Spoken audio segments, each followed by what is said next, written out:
ఏంటే ఏమైందే? సీనుబాబుని ఊళ్ళో నుంచి ఎల్లగొట్టారక్క. ఆ విషయము నేను విన్నాను. అంత మాత్రం దానికి ఏడుస్తూ కూకోవాలంటే ఎర్రిమోహమా? సీనుబాబు 4 రోజులు ఊర్లో లేకపోవడం మనకే మంచిది. ఊర్లో ఉన్నాడనుకో లటుక్కున ఏదో ఒక రోజు జానకమ్మ మనవరాలి మెల్లో తాళి కట్టినా కట్టేస్తాడు. ఇప్పుడు అసలు భయమే లేదు. ఒకవేళ 4 రోజుల తర్వాత తిరిగి రాకపోతే ఉలిపై పొట్టేం కాదు. రాకెక్కడికి పోతాడు? నువ్వు ఏడుతూ కూకోమాక. మంది ఇప్పుడు దొరల వంశం.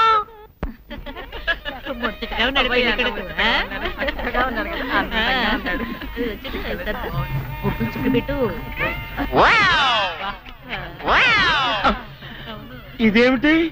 ముక్క మీద నల్ల చుక్క కదా పెట్టాలి, తెల్ల చుక్క పెట్టారేమిటి? నల్ల బొట్టు పెడితే నీ రంగులో రంగు కలిసిపోద్ది. నువ్వు పొగ్గుకుంటావు కదా, అందుకే నేనే తెల్ల చుక్క పెట్టమన్నా. అందరికి కాఫీ టిఫిన్ అవి అన్నీ లేదు చూడు. అదేమిట్రా కళ్యాణ మంటపం ఇంకా రెడీ కాలేదు? తీసుకోండి.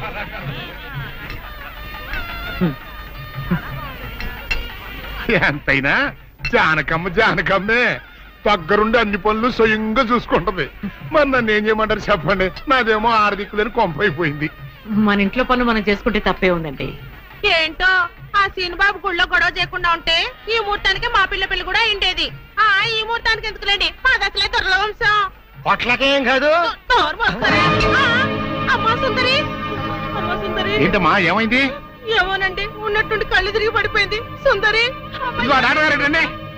రండి, పాపం ఉన్నట్టుండి పిల్ల కింద పడిపోయిందండి. మీరు చూడండి.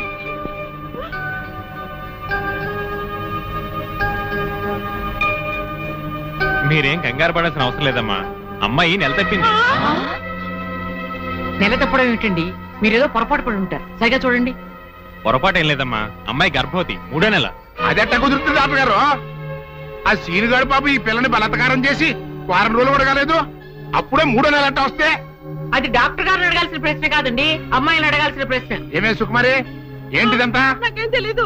తెలీదు. మీరెవరు నాకు కందులు పెట్టినట్టే నేను మీకు రహస్యం చెప్తా. సుందరి కడుపులో ఉన్న బిడ్డకు తండ్రి నేనే. ఏంట్రా నువ్వు చెప్పేది?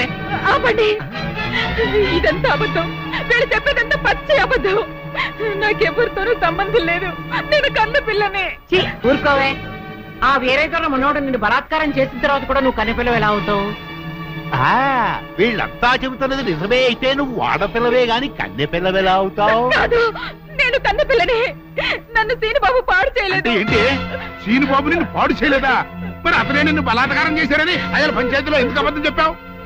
సీనుబాబుని నేను ప్రేమించాను, కానీ సీనుబాబు సౌందర్యని ప్రేమిస్తున్నాడు. సీనుబాబు నాకు కాకుండా పోయాడు అనుకున్న బాధతో నేను చచ్చిపోబోతే, సీనుబాబు నీకు దక్కాలంటే నేను చెప్పినట్టు నాటకం ఆడమంది మా అక్క. అంతేగాని నేను చెడిపోయిన దాన్ని కాదు. సీనుబాబు నన్ను పాడు చేయలేదు.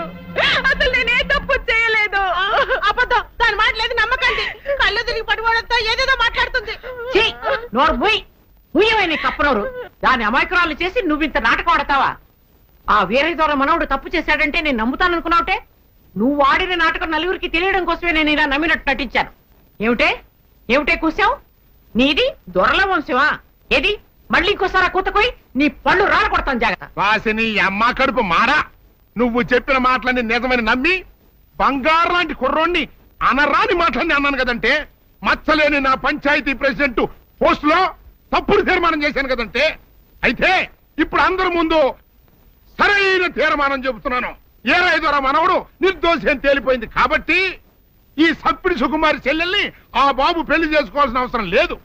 అంతేకాదు, ఈ సప్పిడి సుకుమారి తను చేసిన తప్పుకి ఈ గ్రామ పంచాయతీకి 10,000 రూపాయల జరిమానా కట్టాల్సిందే.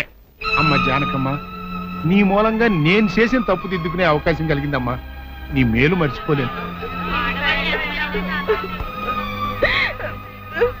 సుందరి,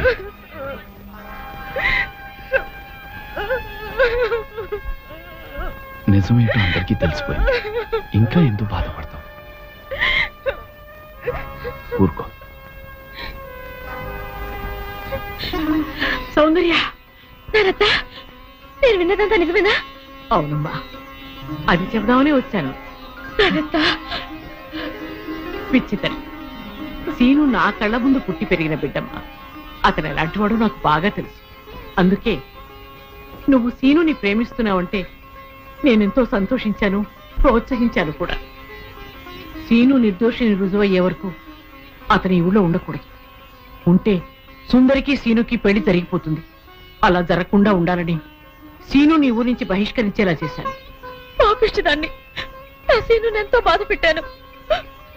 ఇప్పుడు ఎక్కడున్నాడో, ఏమైపోయాడో ఎలాగైనా వెతికి పట్టుకుంటాను. ఎక్కడని వెతుకుతావు?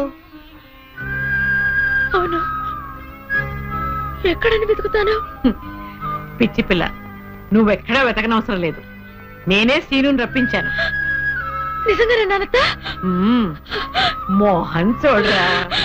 Scene, scene,